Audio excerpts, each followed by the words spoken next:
Hello and welcome to this special broadcast. We are in Goa and we have four legends with us. And once I introduce them, you are obviously going to know what we are going to talk about, and that's cricket. So on my right side, we have Robin Uthappa, Amit Mishra, and my left, we have two guests.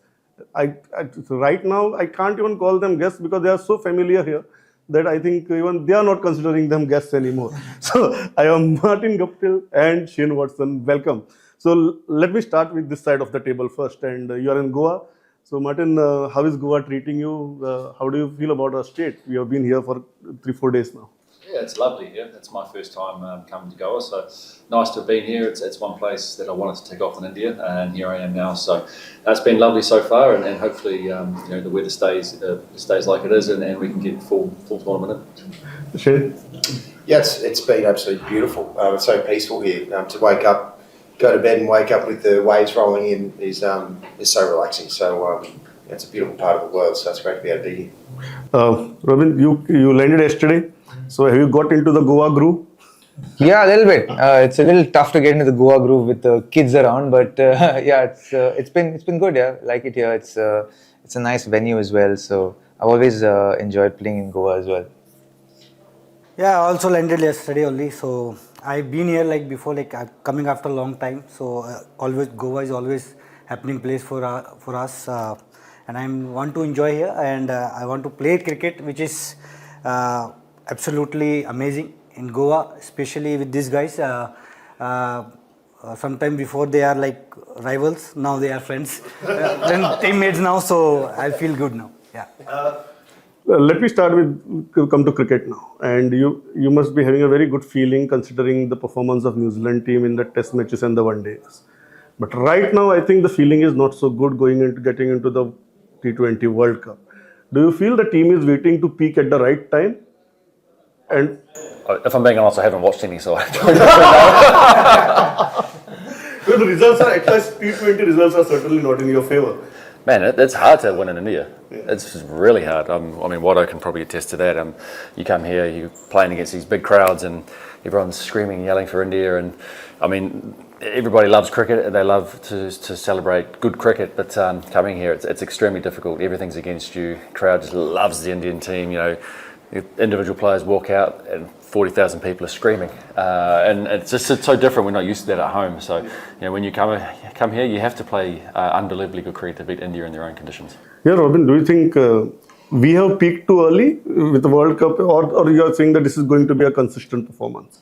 Well, I think we've been playing well. I think I think it's good preparation, and I think New Zealand have played well here in the recent past, and they've done really well here in the recent past. And I think you want to have good preparations before going to a tournament like the World Cup.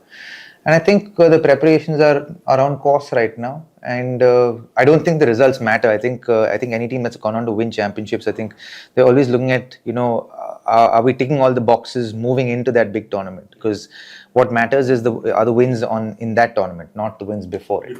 Yeah. How are you looking at it from the Australian point of view? The T20 World Cup in India, the last time the World Cup was played in India, it was a complete heartbreak for us.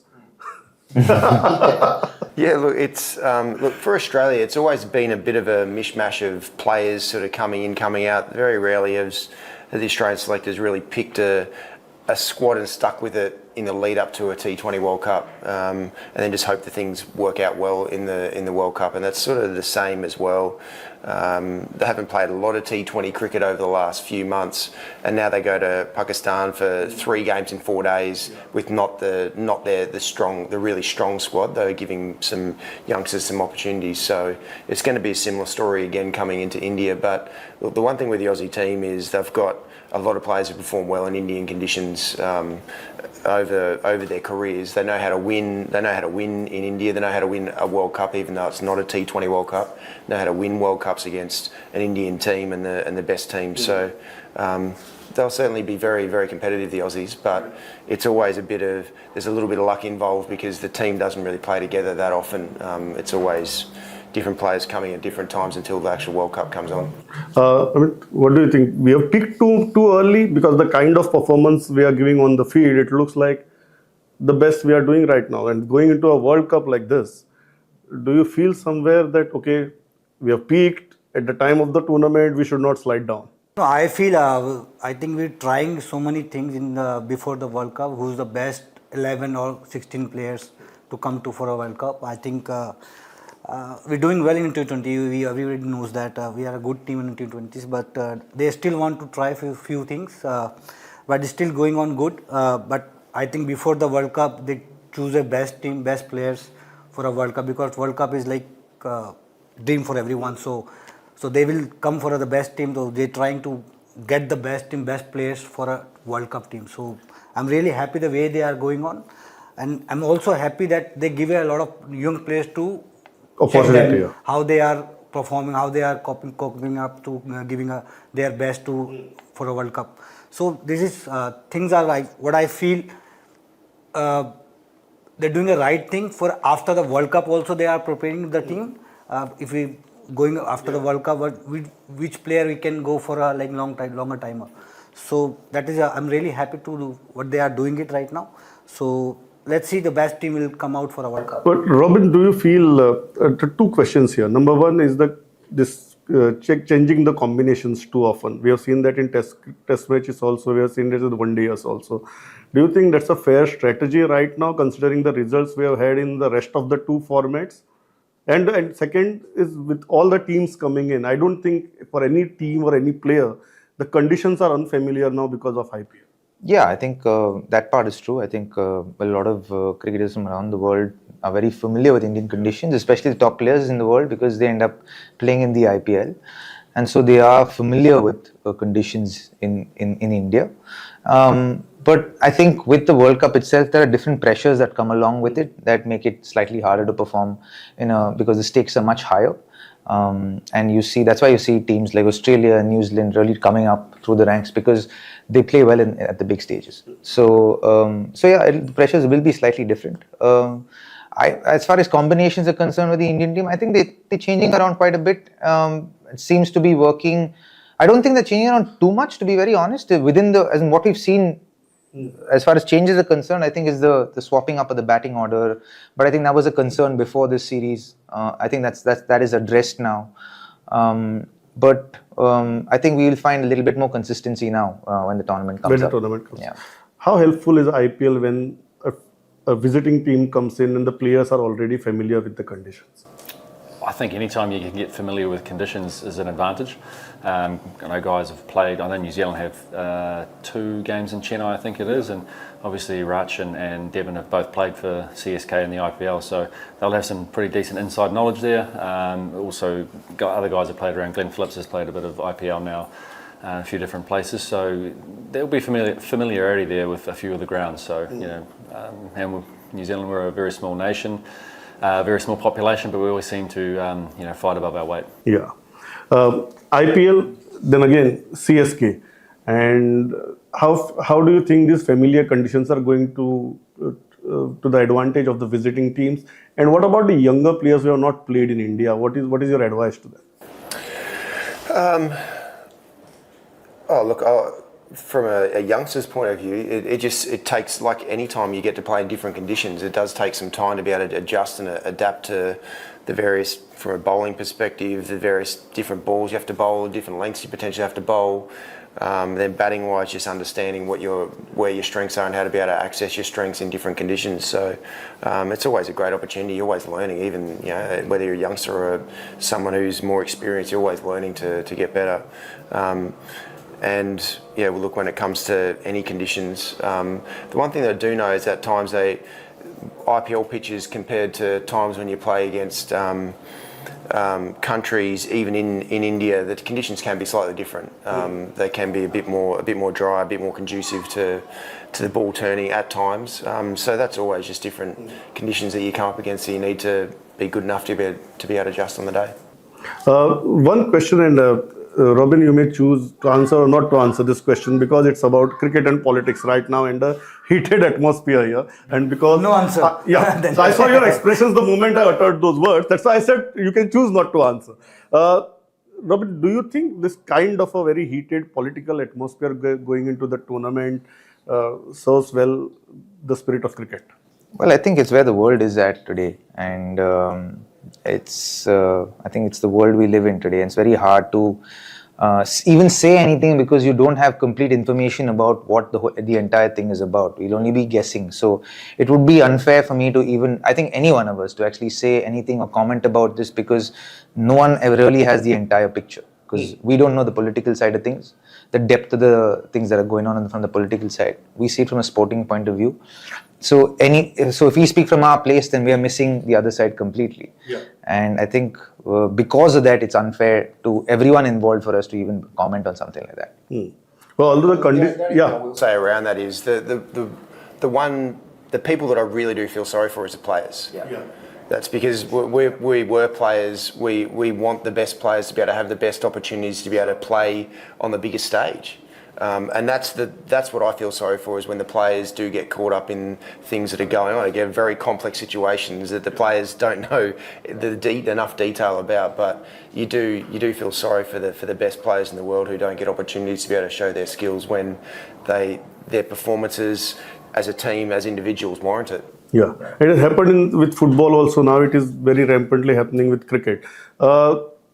Conditions familiar, but I think this must be a completely uncharted territory for New Zealand players. That suddenly politics is so overweighing on the tournament that there are diplomatic talks going on, there are harsh words being said across the border.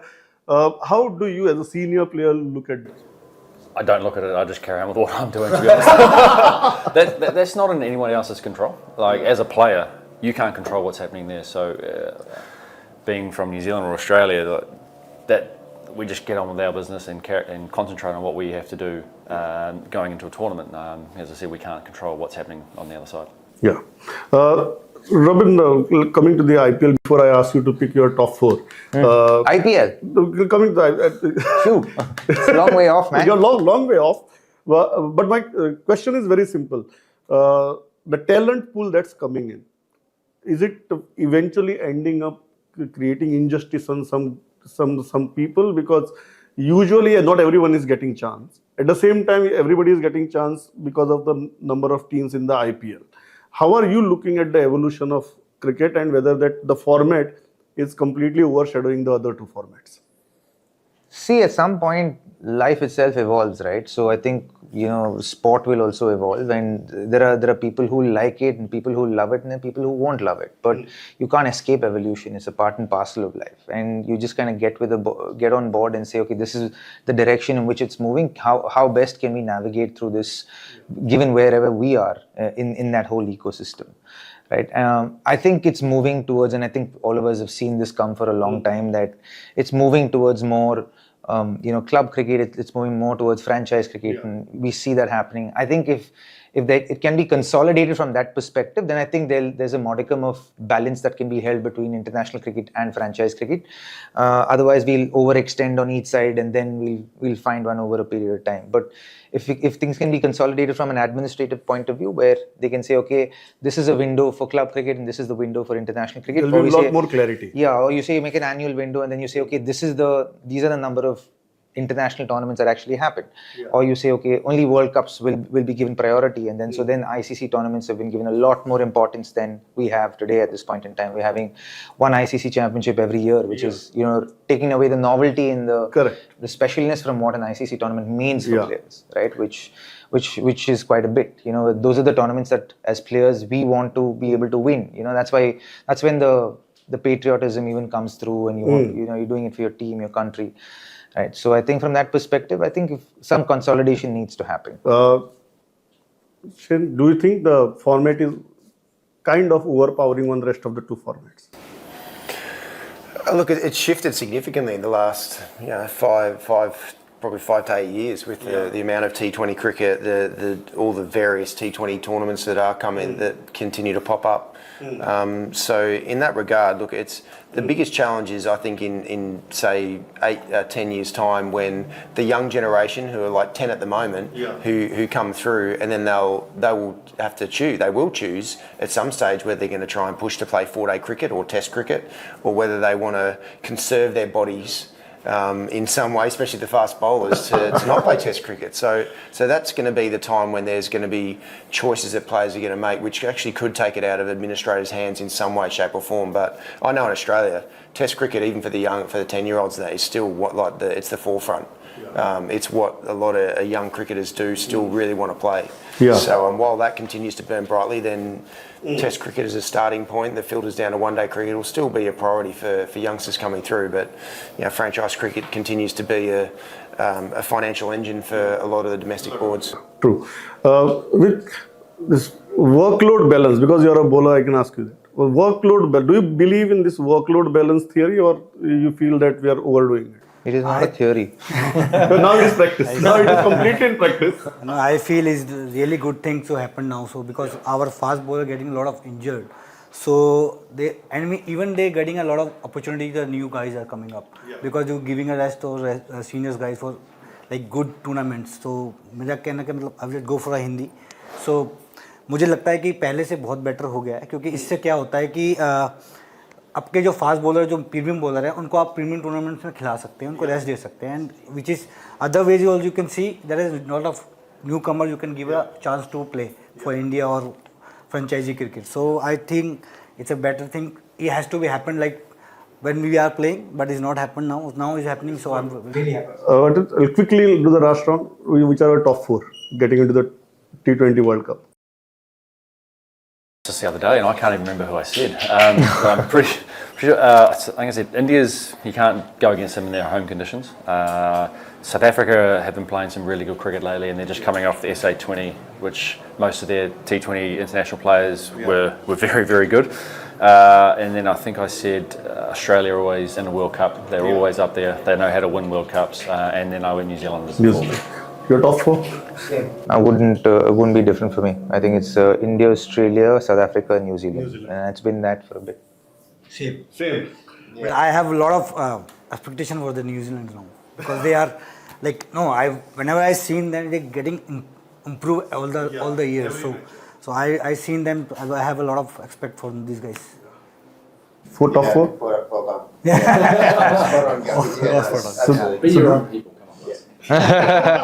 There's one question where I think on this the table is united. So on this united note, we'll conclude here. We'll keep on talking during the tournament, but thanks a lot for taking time out and speaking with us. And we are very hospitable state, very hospitable people. Which is your favorite state in India? Favorite state? Chennai. I can't win that. Don't answer that. No. India. India, yes. Yours? Same, but I don't know.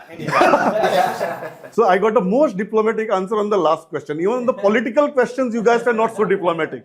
That's good. So thanks a lot for spending time with us. We'll keep on talking. All the best for the tournament. Keep watching Prudent. Thanks a lot.